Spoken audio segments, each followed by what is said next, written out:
Okay, it's been a couple of weeks. I've been away with family actually, and really enjoying the sights of one of the magic parts of New Zealand, the Coromandel Peninsula. Back in Auckland now with a bit of a different backdrop. The bunker's gone. Probably be back in the bunker at some point. But you've got Paul Brennan from the suburbs of Auckland, and Martin. Good to see you. Yes, good day, Paul. I'm in the suburbs of Brisbane. Yeah, I mean we could be anywhere in a suburb. Well, anywhere, really. It's sort of like a generic. In fact, in the age of Zoom meetings and FaceTimes, this is probably now behind me the most common backdrop of any video. Yes, it is quite interesting. You do business meetings and everyone's sitting in their living room or at the dining room table or in the kitchen. Gone are the big sets. Yes. Anyway, it's a bit windy here. How are things in Brisbane? It was a bit wet overnight, but it's nice and warm. Oh, well, that's good. Always warm there. Yeah, I've got a nephew in Brisbane whose birthday it was yesterday, so happy birthday, Brent. Anyway, the madness across the Tasman continues. You could say the same thing here, but we don't have, curfews and things like that. Victoria's still locked down, though regional areas I see have been sort of relaxed. But watching the commentary, mainly through Sky News, it sounds like, Martin, it's all wearing a bit thin. This Daniel Andrews, the Premier, he's being roundly criticised. His medical advisors are being heavily criticised. This can't have too much longer to run in its present form in that particular state. And also the border closure, surely. Well, it is interesting. So a few things came out this week.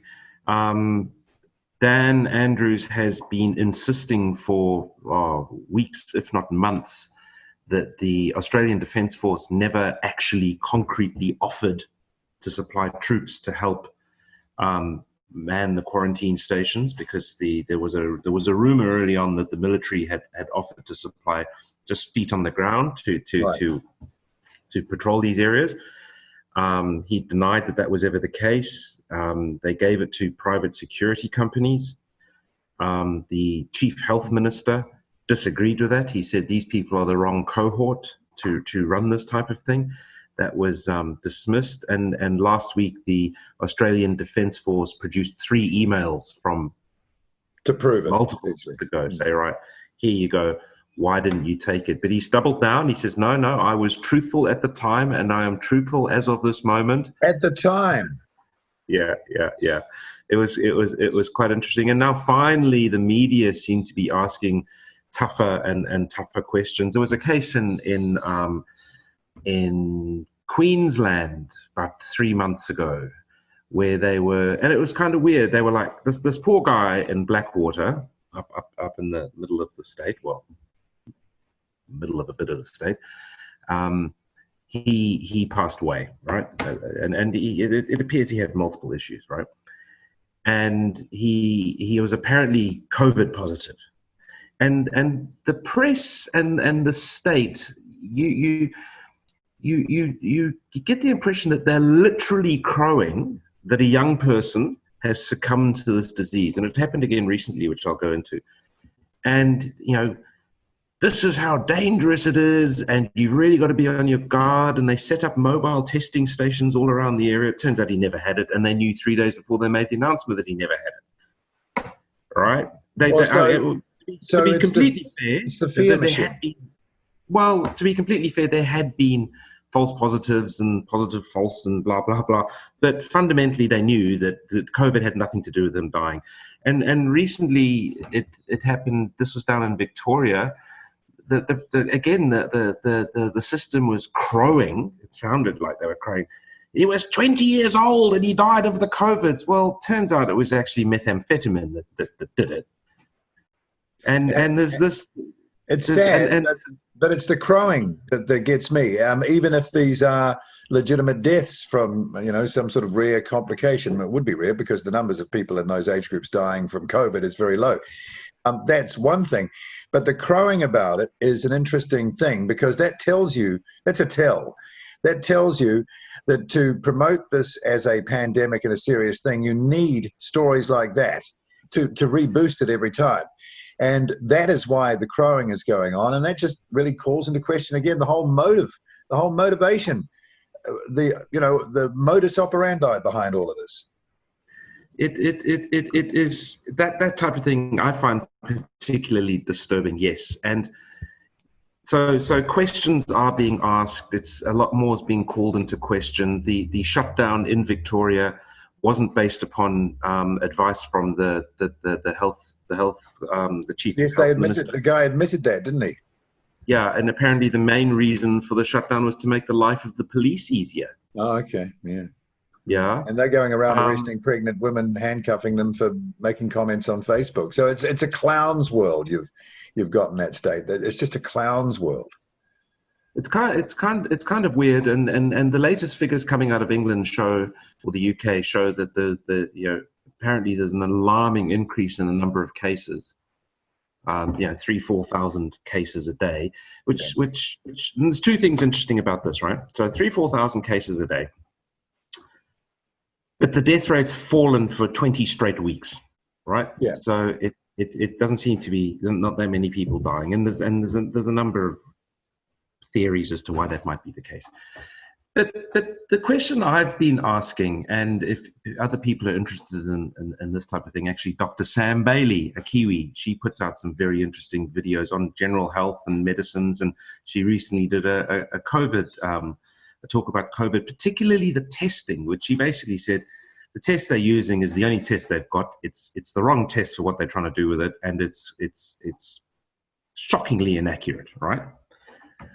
And anyway, this is the question that always comes to my mind, and I look quite a lot for information on this.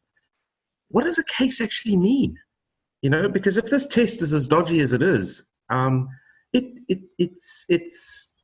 it's question. How many of these people end up in hospital? What's the point? Is really if it's not. I think she said. I think I saw that you shared it with me. She said this was not a. I hope I've got the description right. Not a diagnostic test at all. Yes, it picks up artifacts potentially even of other SARS-like coronavirus-like infections that may have happened previously to people that they were unaware of, given that there's lots of these things circulating around, and a lot of them don't have a huge impact. You might just think you have a cold or something like that. So how come it's so unreliable yet used, or there's those question marks over it? It's used so readily to determine a sort of statistical base. Here's the other thing, one thing we've talked about, noticed here in New Zealand, there's always been trouble with testing. And it's been hard to explain what that has been, whether it's been a shortage of tests, supply chain problems, or some fundamental lack of confidence or something. There's always been a testing problem in this country.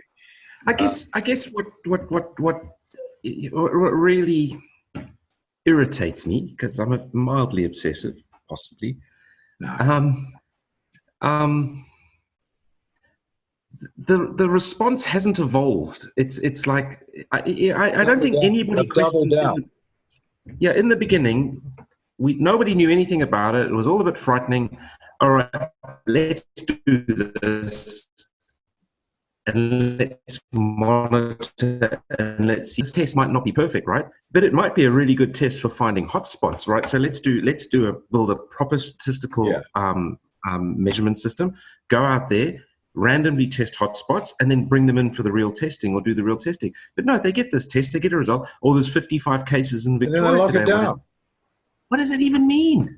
But then but look at the consequences of that. I mean, they locked the place down. Then they destroy jobs. We shrunk 12.2% in 3 months. The economy, worst ever in the country's history, going back to pre-colonial days almost. And that's what you get from reacting in this way. And again, it's that I don't know why the media collaborates in this. Is it the click-throughs? I mean, is a sensational headline of new infections and a total on that going to get more click-throughs than a sort of almost a low, let's say, death rate or serious illness rate? I mean, that might not be such a good headline. I don't know. Or is there some more collusion? I don't know what's driving all of this. Well, I think I do know what's driving all of this, and here I think I have a bit of an example. It's risk management and corporate culture. So for example, that's what's led to Boeing's problems, right? We're going to talk about that in a moment. Yeah, so that's the same thing, and you'll find at the end of the day, no one was at fault. They all did the right thing, however narrowly defined the right thing was. It's like somebody says, let's say we don't have bicycles, right? Somebody invents the bicycle, and has this vision of a two-wheel chain-driven device which you can ride around and jump up and down, go over hills, and all this type of thing. And how cool is that going to be? You'd give it to a modern corporate structure, they'd risk manage it. So they'd say, okay, watch it devolve. that saddle looks really dangerous. Oh, we can't have that. Yeah. We'll put an armchair there. Well, those steering, the handlebars, you can't have that. You could flip over them. We'll take them away. And you can't have two wheels. You'll have four wheels. Yeah. So the guy who invented it, he's gone off paragliding in Patagonia or something. He'll come back and he'll see his vision, and it'll be a bloody wheelchair, but they'll still call it a bicycle. Yeah, but someone has to pay for such damage. Someone has to pay, or people have to pay. The people who wreck the economy should pay. They should be sent to jail. They're not going to, because but the same guy who ended up making a wheelchair out of a bicycle, every decision they made in these tiny little steps was the right decision at the time, and there's no looking back, because that could upset people. You'd have to criticize somebody. Well, that's why masks are being sort of so promoted at the moment, because it's a step down. It's a confidence inspiring move. But you can go out now. It's all right to go out now. But now you have to have protection. Like a full body condom would be preferable. It's this lack of consistency. And the response evolves by just reaction. Because if they said in the very beginning, all right, we're going to shut down, we're going to monitor this heavily, but logically, properly, and maybe the next step will be, guys, after 3 or 4 weeks of this, once you've got a good handle on what's going on, you're going to have to wear masks for 6 weeks. Yeah, everyone would have said sweet, but not locked down. Yeah, you wouldn't have destroyed the place there. Wow. Yeah.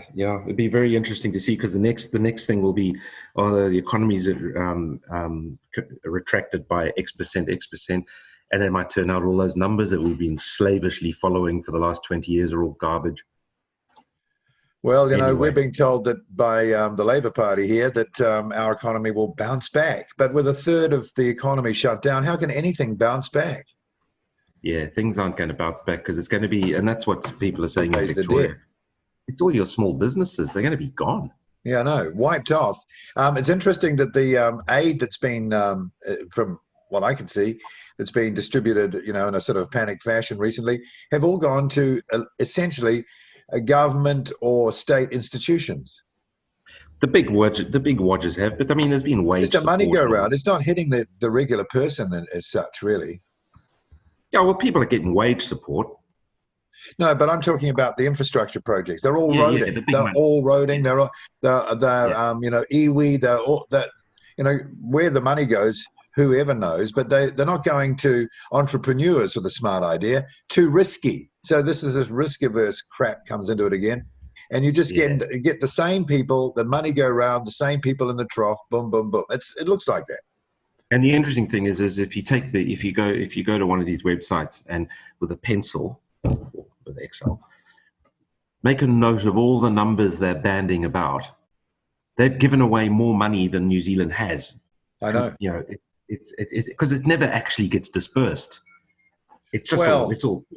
I mean, if it stays in the economy, a lot of it goes round, and I suppose there's that. But it also undermines people's savings. Inflation eats into that. I mean, there's no point in putting any money in the bank, is there? I mean, you're not going to get any interest at all. Well, they're desperate to kick inflation off. That's exactly what they want. That's been the problem in the last 10 years. There's been no inflation. It's going to kill. Anyway, I don't know much about this sort of stuff, but I have a feeling that there's been an epic own goal here.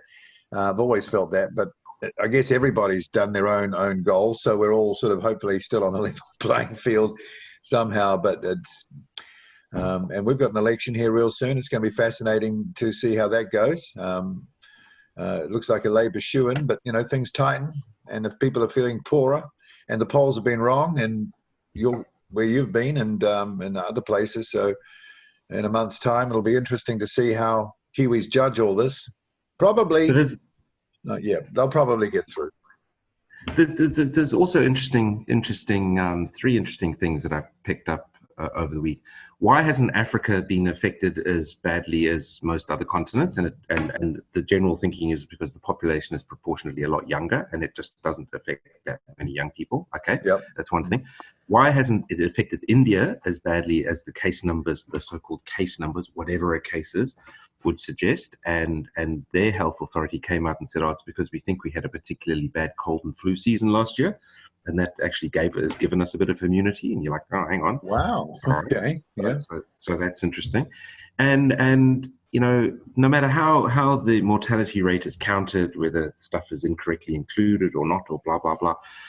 And if we accept the likely fact that other diseases or underlying conditions have a serious or major contribution to your likelihood of dying, America is going to have to take a long, hard look at how healthy its population is, because they've got many cases. They've also got a very, very high death rate. But maybe they should get off the soda and the burgers and actually the burgers, the soda, the chicken sandwiches, everything. The entitlement.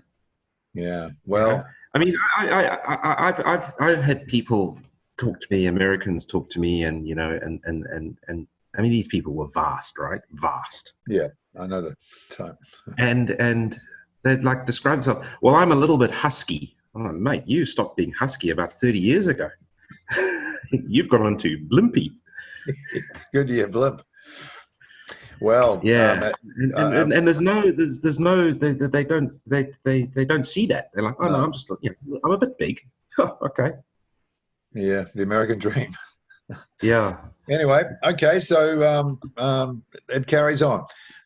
Let's get into talking about the aviation scene. Surely the big story's got to be the growing 787 production or quality problems. When we first started talking about this, it was like in single figures. Now we're into the hundreds, potentially. Several hundred. Yeah. Potentially, yeah. And again, that comes back to that, at the end of the day, they'll go through it all and no one will be at fault. It'll just be everyone will have done up to the limit of what they were meant to do and handed it over. So you've got the 787, potentially, certainly hundreds of inspections are going to be required. Yeah. Right? The 737 MAX, Boeing were very excited about the fact that it looks like it's going to be passed by the European airworthiness people. And they were going, this is the safest plane ever.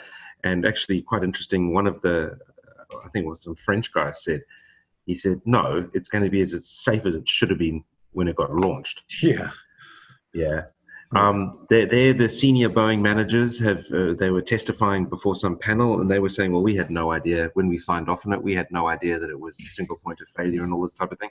And yet when pressed, they would not admit that there might have been an issue with the development process. Yeah. Well, I'm going to share the screen. All right. I'm going to share the screen. Yeah. Okay. So some interesting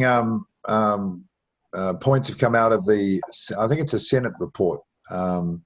Transportation Committee has come out with its report. It's a nearly 300 page report. And some of the things they've identified are quite alarming. For example, there was plenty of talk in Boeing that this could be a problem. I mean, they knew it, but yet it went through the whole system. They knew, it seems, very early on after the Lion Air crash, that exactly the problem. Why? Because they knew about it already. But that didn't stop Ethiopian Airlines Flight 302 crashing. Then it turns out that whole training, and we've talked about it before, but to be reminded of it, the whole training part of the MAX concept was saving, like Southwest Airlines, $1 million a copy. And how many did they order? Hundreds.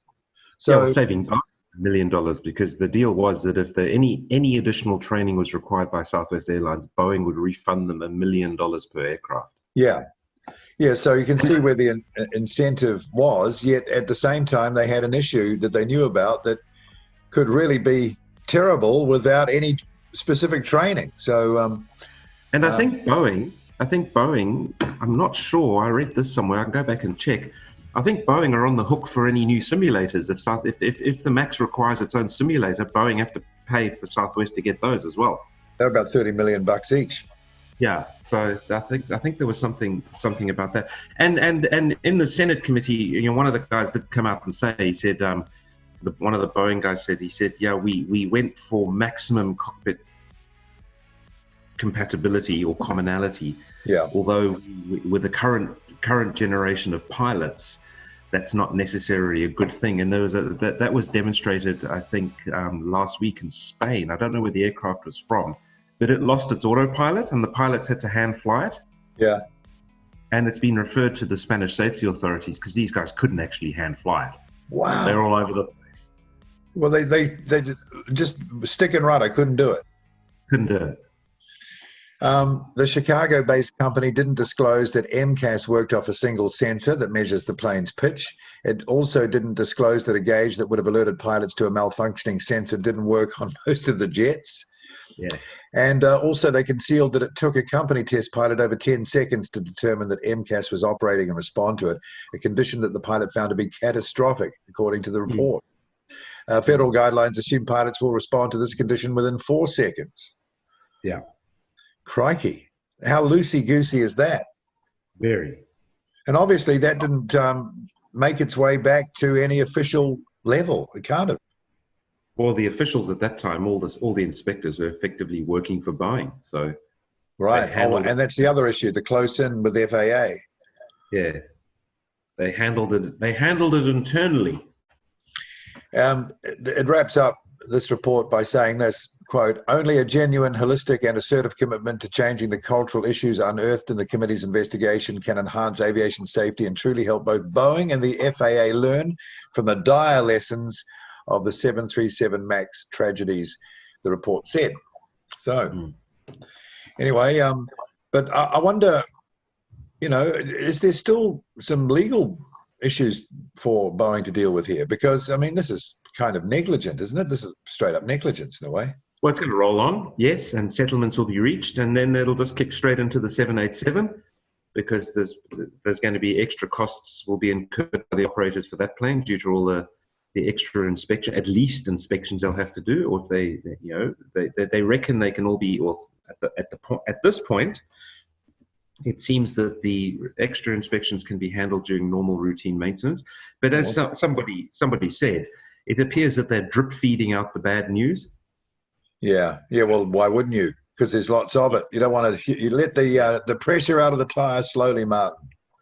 And there have been since 2018, airlines have been complaining about the quality of the aircraft, right? So I think there'll be another problem there. And then I think the 777X is going to, I think they're going to want to delay that because nobody wants it. Well, just on the 787, assuming that it's the shims and the surface finishing of the join area for the rear part of the fuselage, right? That's the bulkhead back to the end of the fuselage with the tail and the horizontal stabilizer, that bit.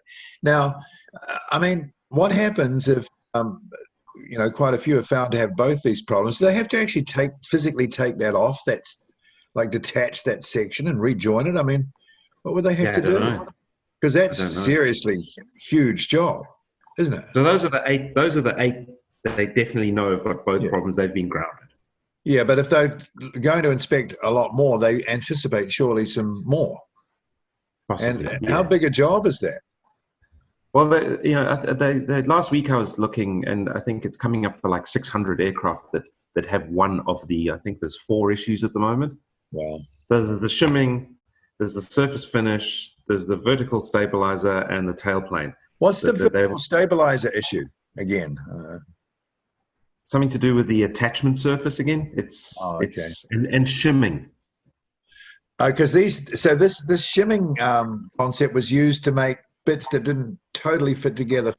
This is what they've been doing here. Yeah.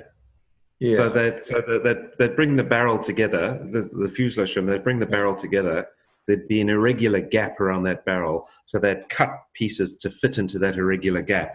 Yeah. So that the load is transferred between the two halves of the two sections, right? And if that gap's not there, it won't be transferred. So it works on the join. Yeah. Yeah.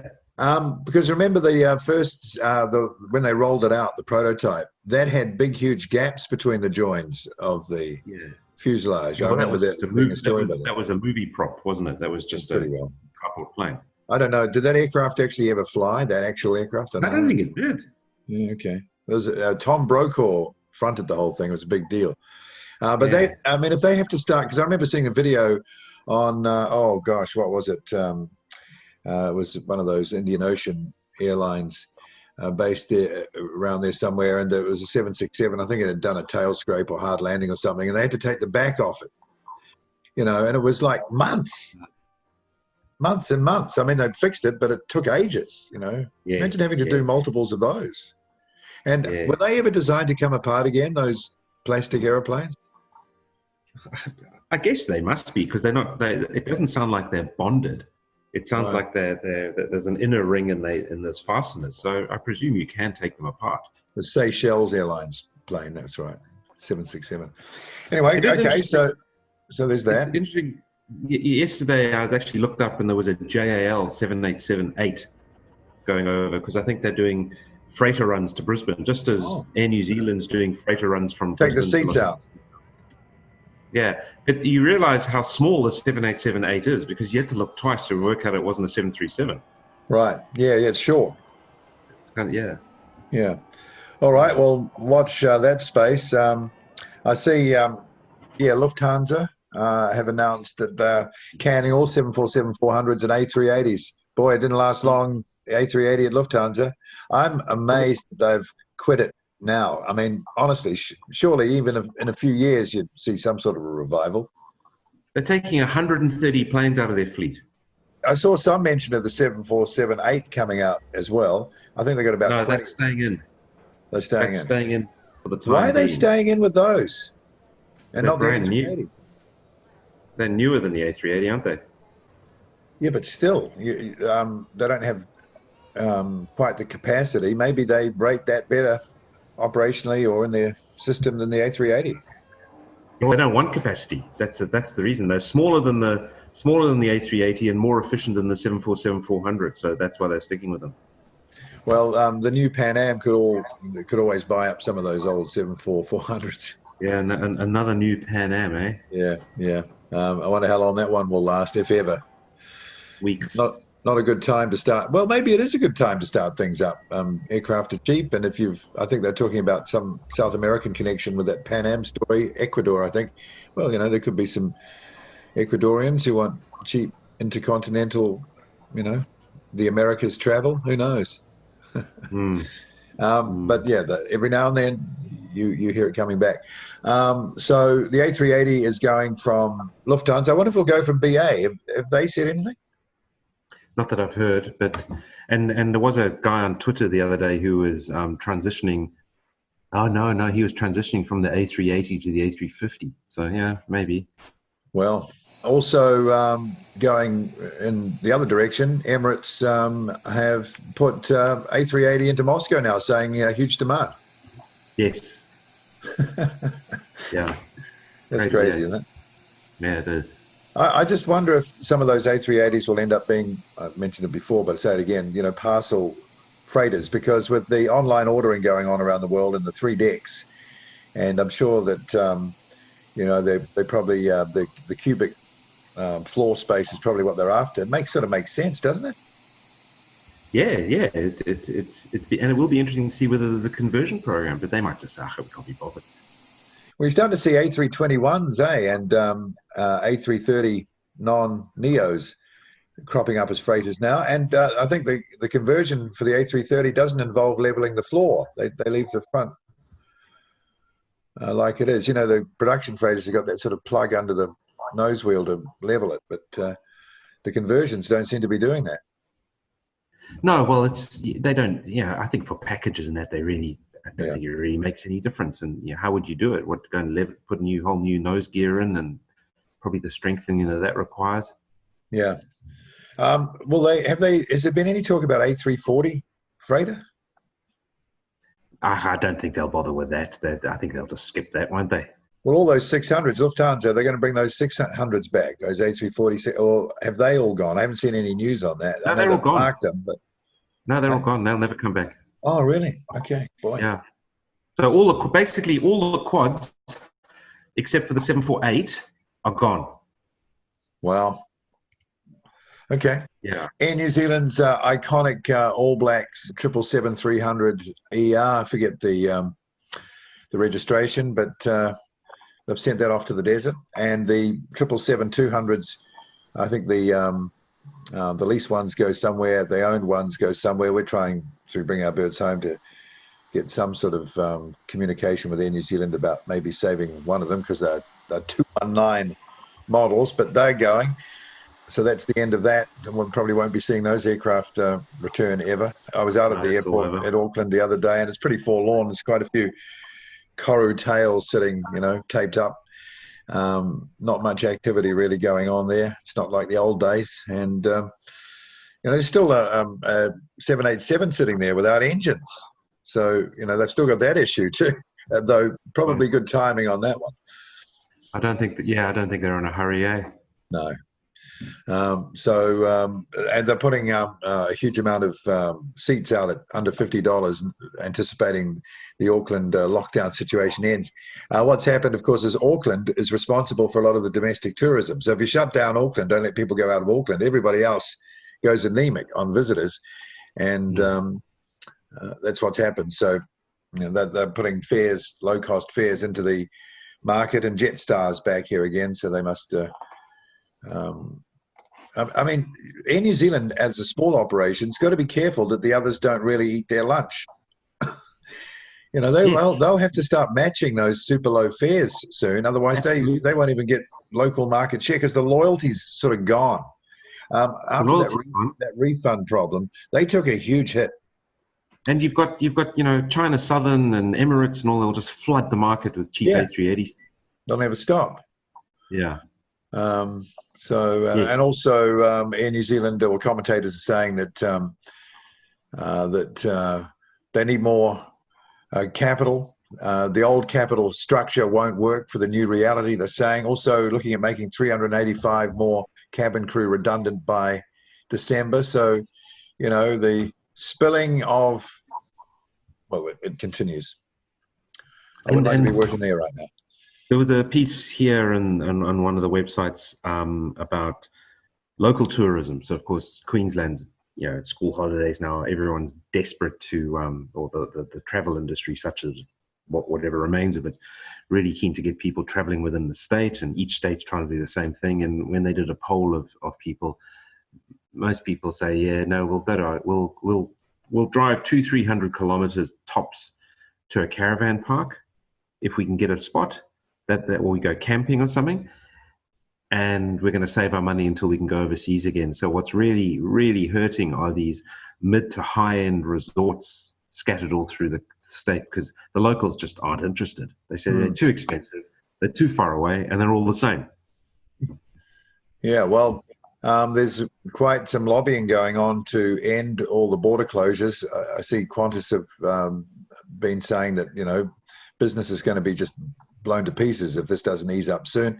The Virgin chief executive, just reading this story, which has been posted up on the Prune website, Paul Scarra, I think his name is, he says that they're in the midst of the worst crisis this is the aviation industry had ever faced, and that the recovery plans for the airline, the 3.0 reboot of Virgin Australia, will be, or has been, severely impacted by the restrictions, border closures, particularly Victoria. So, informing staff the airline was likely to make up to 250 head office positions redundant as well. So it's a cluster beep, isn't it? Yeah. Anyway, so that's that news. And I got to say, since the last podcast and talking about that, when you were talking about that Otto aircraft, I forget off the top of, it's been quite a bit of coverage. I see that of that actually recently. I don't know if it's the AI here that has picked up me talking or us talking about it and sending me links, but I've seen quite a few stories posted about it. But I haven't been able to get that aircraft out of my head. It's pretty cool, eh? Oh, man. I mean, when you think about the performance of it, but also the simplicity of the concept, it's just, I mean, why didn't anyone else think of that ages ago? Well, it's called the Solera 500L, Solera, and there might be a 1000L, which will be about a third bigger, but it's not scalable, so you can't make it super big. But that doesn't matter. No, it doesn't matter. But I think the thing that is interesting is, so laminar flow wings are the bee's knees, and the P-51 had one, didn't it? The Mustang was a laminar flow. And as was the Liberator. The Liberator had a relatively, if you remember, the Liberator was a very high aspect ratio, very long wing, right? Yeah, it was. I've actually been on one of those. Yeah. They had great performance too. They had great performance until the wing got dirty. Right. And then, then they get very bad performance. And this would be interesting with a Solera. How does it go with rain and ice and bugs and stuff? But I'm sure they'll sort that out. No, it's amazing. It's amazing. And I love the fact that they've gone with with an unusual engine, a diesel, and they're using the performance of the aircraft rather than the performance of the engine to push it through the sky really fast. It's probably going to take pretty long runways. It's not going to be, if you look at short the wheels, takeoff and landing. Yeah. No, it's going to be the actual opposite. Very long takeoff and probably quite long landing. Tiny little wheels, not much ground clearance, but the concept is fascinating. The thing looks amazing, and it's about time something new came along. I like I say, I haven't been able to get that one out of my head, and a few people I've told over the last week or so and say, hey, look at this. They've gone, wow. It's the performance though. It's the speed and it's the range. It's incredible. If they don't get dirty. Well, I don't know. I mean, that remains to be seen. What they do, whether that is an issue. Maybe things have moved on a lot since then. But my understanding is of laminar flow that it's the slightest perturbance in the flow does negate quite a lot of your efficiency. But I'm sure they've sorted that out. And anyway, give it a quick wash down before you go somewhere, and you'll be fine. Yeah, exactly. No, it's just such a brilliant concept. All right, so the aircraft that we're featuring in this podcast episode is you're going to love this, Martin. I'm going to share the screen. You're going to see it. Everyone's going to see it. Boom, look at that. Oh, yeah. The good old Bristol Freighter. Definitely an aircraft from my youth. What about you? You grew up where mostly? UK, South Africa, right? So no, there may have been a few Bristol Freighters around, but not that I knew of. Well, we had quite a few here in New Zealand with Safe Air, which I can't remember what the acronym for SAFE stands for anymore. Someone will pop in with that maybe in a comment somewhere. We had them pretty well through from the 50s all the way through to the 80s. And of course, the Air Force flew them, and mainly in places like Singapore. And I think there's one, an XRNZAF Bristol Freighter, the Bristol 170, at the Air Force Museum down at Christchurch at Wigram, I think. I think they had the same engines, didn't they, as the Sea Fury, which was like almost in a dive, 500 mile an hour fighter. So quite an interesting sort of range of applications for the engine, the sleeve valve, wasn't it? The Bristol Hercules 734 radial sleeve valve radial engines used to have a very distinctive sound. And, they were very useful planes, Martin, very useful. Yeah, I guess. I've walked around one, and it's just this giant tail dragger that can take 2 cars in the hold and, 20 passengers. And they were used, quite often when the ferries went on strike, which was quite often back in the day. The government would come in and use Bristols to fly the cars across the Cook Strait. I mean, there was the car ferry airline in the UK too, right? I think one of Freddie Laker's early airlines. They've developed the Carve Air as well. We'll talk about that one day maybe. Yeah, they made a hell of a noise. You'd look up and the speed did not correlate with the noise, put it that way.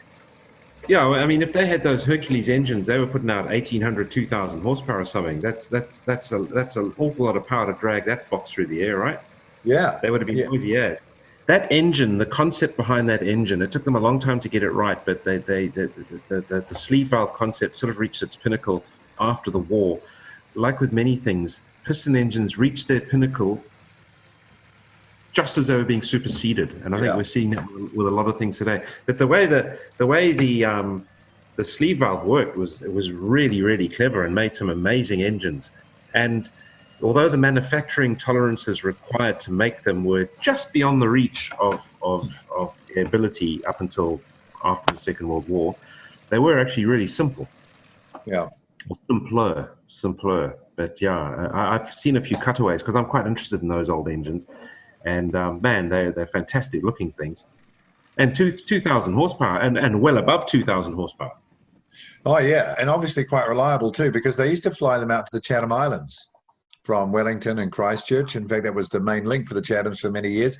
And they had in New Zealand service, and I'll put it up a graphics post-production, the passenger sort of unit that was just slid into the cargo hold, and its windows matched up with the windows in the aircraft, and it had, proper airline seats in it, and everyone would sit in that. And then when they'd sort of finished with that, they'd just slide it out like a containerized bit of freight and back in with the sheep, the cows, the wool, anything that they carried around the country. I've seen footage. The Sea Fury had the Bristol Centaurus, which was 3,000 horsepower.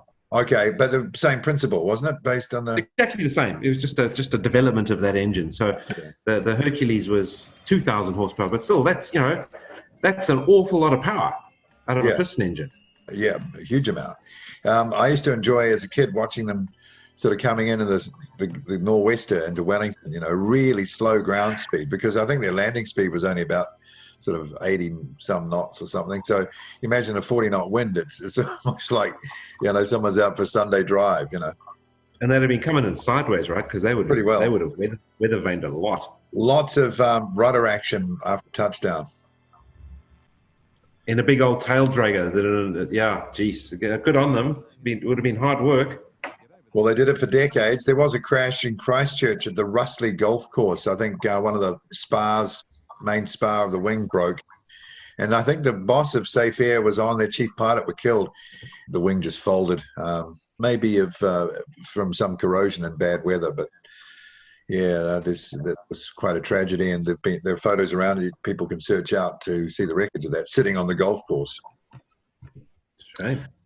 Anyway, so there you go. So the Bristol C-170, and I think down at Omaka in New Zealand, on the South Island near Nelson, there is still a Bristol Freighter that they taxi around, one of the old Safe Air ones. A few of them went to Canada, and there was recent, not too long ago, footage of a couple of those old ones flying around in Canada. Their Air Force operated them too, I think. Funny, eh? I mean, what was New Zealand doing with a short-range transport? Well, I think we had it for the Air Force at first. Yeah, but where were they going to fly? They only had a range of like 1,000 miles. They couldn't have got anywhere. Well, they flew them, like I say, around the jungles and stuff. I think, we used them there. But also those freight runs around New Zealand were short hops. I suppose they were. No, they were. I mean, most of it used to just go between Blenheim and Wellington. Yeah. And every time you'd stop, you'd load 3 tons of cargo and 3 tons of fuel. Of course, the Argosy, Hawker Siddeley Argosy came along, and I think they've still got one down there too. Good on them for hanging on to the heritage. That's what, as everybody knows, that's what I like to do, and we're doing that too. Let's flick out of there. We go to Bring Our Birds Home update. The merchandise range. I chose the colour of the T-shirt range. Charcoal is going to be the colour. 2 days ago at the T-shirt supplier. Just waiting on that output of the QR code, which will make every T-shirt, Martin, this is a brilliant thing, every T-shirt becomes an internet link, a walking internet link. So that's a cool thing. So we're going to get that done, and we're keeping in touch with everybody at the moment, talking to the 737 owners in North Carolina.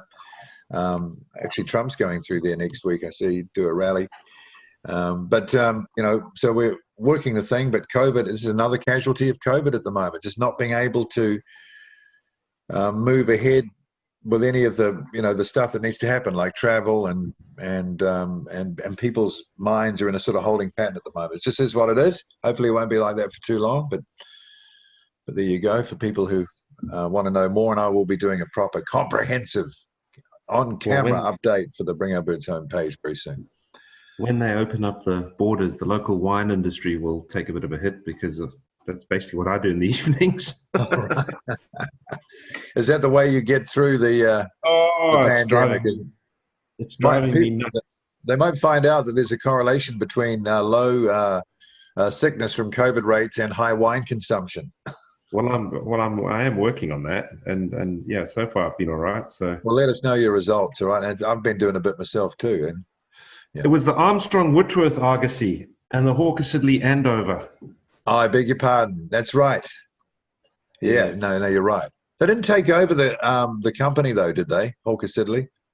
Oh, who knows? Who knows what happened in post-war UK air industry? They just were constantly folding things in and out of each other. Some of those aircraft company names were good though, weren't they? Yeah. Oh, yeah. Absolutely. They took the personal names of the people involved mostly. Yeah. Anyway. Oh, there's some really interesting historical stuff about the British aircraft industry and what became of it and why. And it all came down to government subsidies. They were almost, you could say, they were incentivized not to produce too successful aircraft because the way the ramp up went, if they ramped up too quickly, all state aid fell away. If they ramped up too slow, they got punished. If they just kept it bubbling along, the state aid just kept. It just shows you what the drivers are ultimately. Follow the money. The Trident, they knew full well that the Trident wasn't going to be that successful. They knew exactly what they needed to do to make it successful.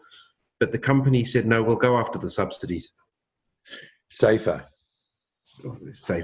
Well, more money, commercial success was almost too much to deal with. Yeah, well, they were incentivized by the government to do that as well. Even though they wanted to make the right decision, the government didn't really want them to make the right decision. Trident was a fine plane. Yeah. As was the BAC 111 and all that type of thing. But yeah, all for nothing. But that was such a radical concept, and to see that, I've watched footage of the first one with Cat's Eyes Cunningham, taking the thing, it's so rock solid. It's incredible. Yeah. Anyway, so, and that was what, 61 or 60? Might have been 60s, yeah. Yeah, boy, Boeing, hey, they must have been laughing. Yeah. All those thousands of 727s flying around and just a handful of... Anyway, okay, so unless you can think of anything more to talk about, I'm sure we'll have we'll up the frequency again of the podcast. I had to be away for that time. But we'll be back soon, and I can't think of anything more except to say that I'm going to sign off from the beautiful lounge room of this lovely Auckland apartment here, and say look forward to catching up again. And Martin, don't go too hard on the COVID medication, all right? Yes, I'll try not to. Still a bit of trouble, mate. Yeah. Yes. We'll see. All right then. Okay. See you around. Cheers.